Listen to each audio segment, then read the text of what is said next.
Alright, what's up everybody? So, on this second episode of the Tame Tones series, I'll be showing you guys how to get the half full glass of wine tone, which will also, once you get these settings down, you'll pretty much be able to get any tone for like the EP, since they were all recorded the same. So a bit of background for this, Kevin used his Mexican Strat, which had an American neck, but pretty much all the, it was a Mexican body with Mexican pickups, so he used that Strat, recorded just through a handful of pedals, going into the BR. So he would have used the EHX I have the 600 in front of me, but like I said in my previous video, they're pretty much exactly the same internally anyways, so you're not going to be missing out if you get either or even another BR. There's like a huge series and there's a bunch of different variations, but internally they're exactly the same. So the drive tones on the EP are pretty much comprised of just the blues driver, the Dyna Comp going into the 864 with certain preamp settings and compression and EQ. For Desire Be Desire Go though, obviously you're gonna need a Fuzz Face, and for some of like the unreleased tracks from that same EP era, which you're hearing one right now, it's called Flow. Kevin would also use a phaser, which could have been the Ace Tone phaser, which he mentioned he would use from time to time, but most likely it would have been the Small Stone, which he's really famous for using. And so an important thing to note again is that Kevin recorded everything DI into the BR, not out of it, so it wouldn't have gone into an amp or anything, because that just would have completely changed the characteristic of the tone inside the BR, which is like a really lo-fi clippy, digital clipping sound. So yeah, this setup is pretty like lo-fi sounding, very fuzzy, crunchy, dark sounding, but that's just the sound of the EP, which was actually never intended for release, but when Modular picked up Tame Impala, they wanted him to release a few songs, so these were just the songs he had, which he recorded at home just for fun. So yeah, we'll get into the pedal settings first, and then I'll show you guys the BR settings. Also, real quick before we jump into the settings, I wanted to say that I actually started a Discord server for this channel, so link will be down in the description. Come by, ask me any questions. That's the best place to reach me. Come, talk tone with me and some of the other guys that have already joined. And yeah, I just thought it'd be cool to have a little spot where we could all just talk general music, or our knowledge of Tame Tones and stuff. Just have our own little community. So feel free to do that, and let's get back to the video. Alright, so jumping into the pedal settings, the chain is gonna go blues driver, Dyna Comp, and then any BR unit. Again, just DI. You're gonna want to use just the Strat on the rhythm pickup for most of the drive sounds to get that deep, and to really get that deep sound, actually, you're gonna want to tune your guitar to D standard.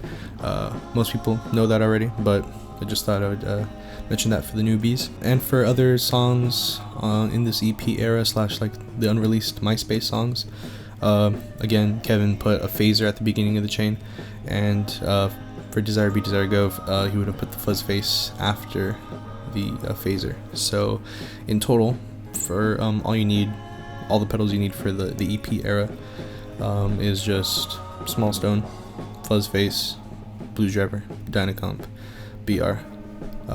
There's not really many delay sounds or anything like that, nothing crazy like the sounds we would eventually hear on Inner Speaker and Lonerism. So yeah, you can see all my settings right here, pretty self-explanatory, and the final secret sauce comes from the BR, so let's get into that right now.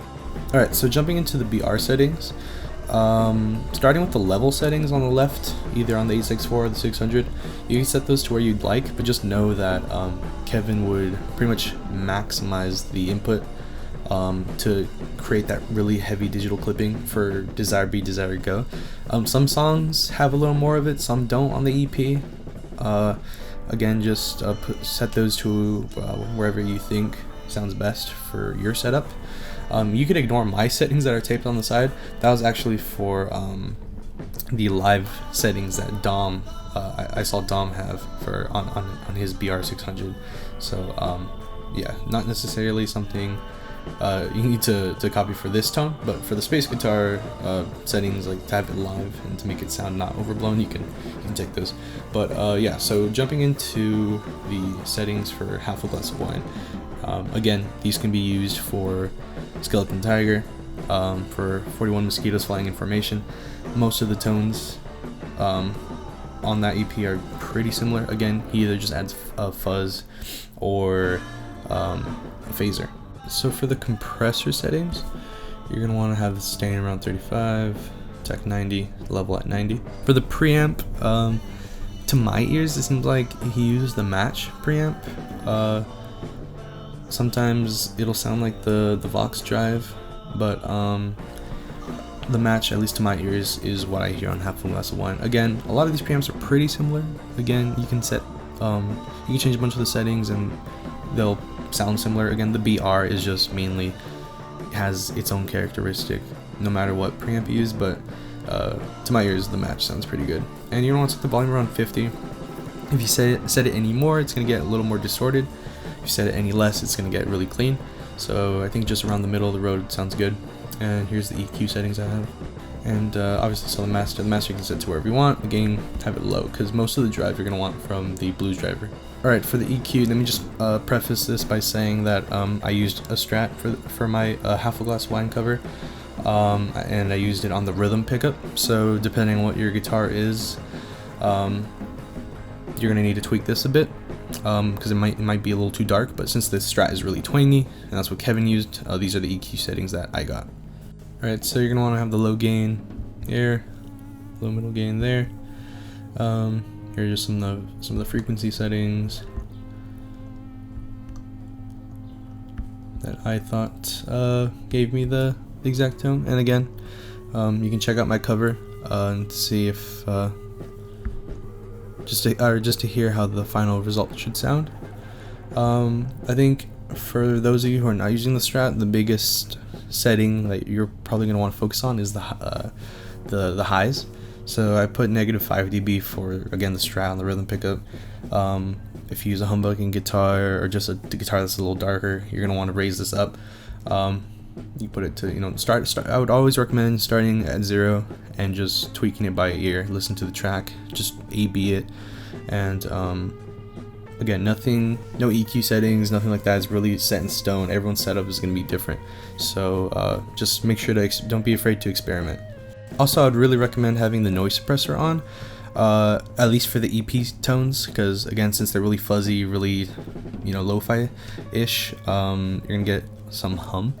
Especially with the Strat, so yeah, you're gonna want that on. For other Tame songs that have reverb and stuff like that, obviously you're gonna want to be careful with any noise suppressor setting, so you're not gonna want to always have that on. But for the EP, there's not much reverb, but if at all. So, alright guys, so that should do it for this tutorial. Again, just don't be afraid to experiment. If you have a different guitar, if you have the exact same setup I do, then it should pretty much get you that tone straight away. But yeah, thank you guys for watching. Again, check out my cover of Half a Glass of Wine just to hear the final result. And yeah, hope have a good day, guys.